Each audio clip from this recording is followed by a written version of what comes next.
માં એના સુખ અઢળક સુખ આપવાની હશે, અઢળક પ્રેમના આનંદ આપવાની હશે. એના આવી પરિસ્થિતિ જીવનમાં દરેકને ઊભી થશે. જો આવી પરિસ્થિતિ તમારા જીવનમાં નહીં ઊભી થતી તો હજુ હું એવું કહું છું, તમે સાચા ભક્ત નથી બન્યા. હજુ ક્યાંક ને ક્યાંક વાતે તમને ક્યાંક ને ક્યાંક કામનાઓ, ઈચ્છાઓ, લોભ છે.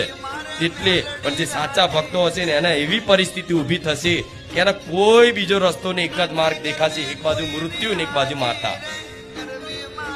થાય છે કે નહીં આવું? ઘણા લોકોને એવા છે જે મનની વાતો કોઈ નહીં કહી શકતા, એવી બધાની મનની વાતો જાણવા વાળી મેરડી છે.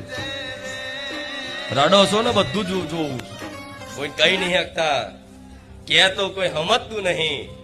પણ એક જ માં એવી છે કે દરેકની વાત બહુ શાંતિથી ધ્યાનથી સમજે છે અને સમજીને તેનું નિરાકરણ તમારા દ્વારા તમારી માં